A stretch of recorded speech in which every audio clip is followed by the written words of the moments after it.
The President of the General Assembly, our lead endorsers, Ambassador Julian Byrd, Ambassador Eve Peterson, our amazing honorary chair, Ambassador Simona Mirella Michalescu, Ambassador Durga Prasad Bhattarai from Nepal, ambassadors, distinguished guests, and our outstanding youth delegates from all around the world, a very good morning.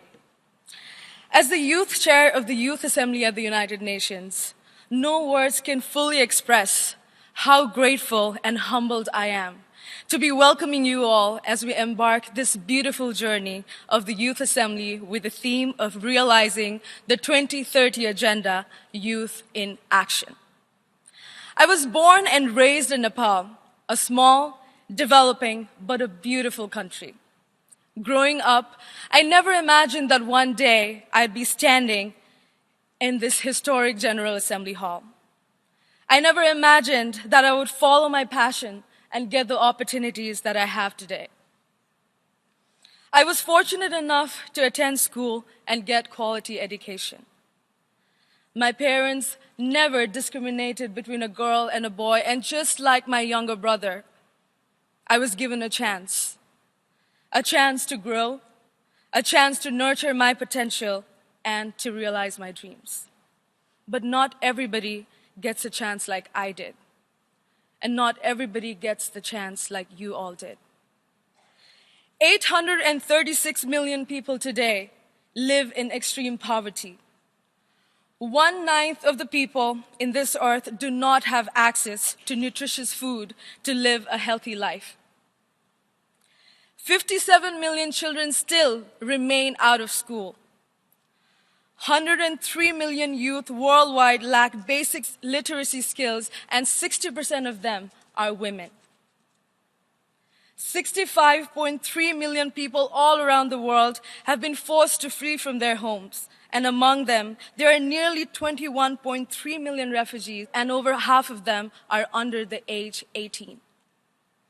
Violence against women is a problem worldwide, irrespective of income, class, race, or ethnicity. Feeling really small and insignificant in front of such giant and dire problems is absolutely normal and natural. I know that the facts, the figures are startling and scary, but my intention here is not to overwhelm you with all the problems and sufferings in the world. I just want us to realize how fortunate, how blessed, and how privileged we are to have gotten this opportunity to be with each other today, to have gotten this platform to be important part of crucial conversations and discussions that matter.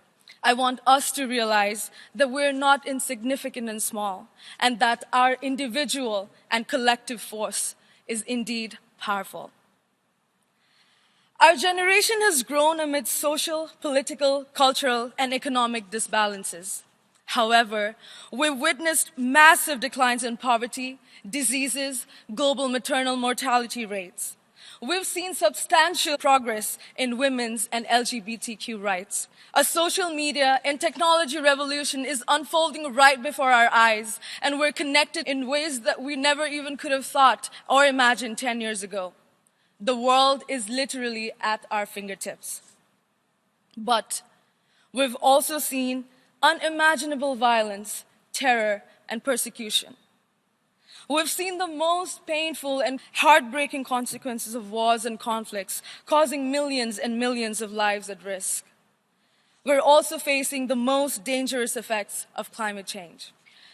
There are 1.8 billion young people in this world today, and we are about to inherit an enormous responsibility to resolving many long-standing complex problems, but still, we have been excluded in participating in decisions that will determine what our future looks like. And that is why we need to have a say now in shaping the policies, because it is only with the right policies, investment, and engagement of young people that the largest generation of young people in human history can actually become the problem-solving agents, creators, entrepreneurs, change makers, and peace builders. We should no longer be seen just as a vulnerable group deserving of attention and beneficiaries of an agenda. but also rather as actors and stakeholders in our own rights that can literally transform a nation's development trajectory. The new set of Sustainable Development Goals, the 2030 Agenda, that was adopted in 2015 by the world leaders and member states in the United Nations, are the blueprints to our future. They are much more comprehensive, data-driven, inclusive than the Millennium Development Goals. And these goals take forward the unfinished work of the MDGs and put a renewed focus upon the eradication of poverty. The historic Paris Agreement came into force last November, which sets the stage for ambitious climate action by all. More than a year ago, the United Nations Security Council adopted Resolution 2250 on youth, peace, and security, recognizing the contribution young people have in preventing conflicts and sustaining peace. And we are crucial agents in implementing these frameworks. There are 5 key elements that led to the development of the Sustainable Development Goals. 5 Ps: people, planet, peace, prosperity, and partnerships. And I strongly believe that it is impossible to achieve these goals without a 6th P, and that is passion. I always say that when your passion collides with your purpose, there is an explosion that ignites the light within you forever. And if we all come together and work with that purpose and passion, then anything is possible. Many of you present here today are already aspiring leaders, entrepreneurs, innovators, and change makers. One of you is the only youth representative to vote on the policies in the City of Mississauga Environmental Action Committee in Canada. One of you has interviewed 90 world leaders, 7 heads of states, ministers and mayors, Nobel Prize winners, heads of private sectors, and is working on publishing a book to spread the knowledge out. One of you has successfully started an initiative that provides access to microloans, capacity building, and mentorship to women who have the passion and drive to start their own ventures but lack resources. We all today share the same energy, and most of you today are already on your way in transforming your vision into action. And I cannot help but to be hopeful and optimistic to see such commitments of yours. And I'm so, so proud of you. Desmond Tutu has said that hope is being able to see that there is light despite of all the darkness.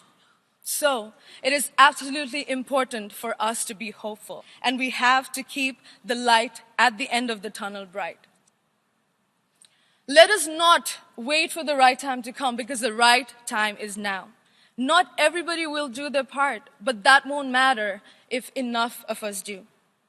Whatever endeavor you might take, whatever the destiny road may take you, whatever you would decide to do in your life, we have to remember that we are each other's hope for a better future.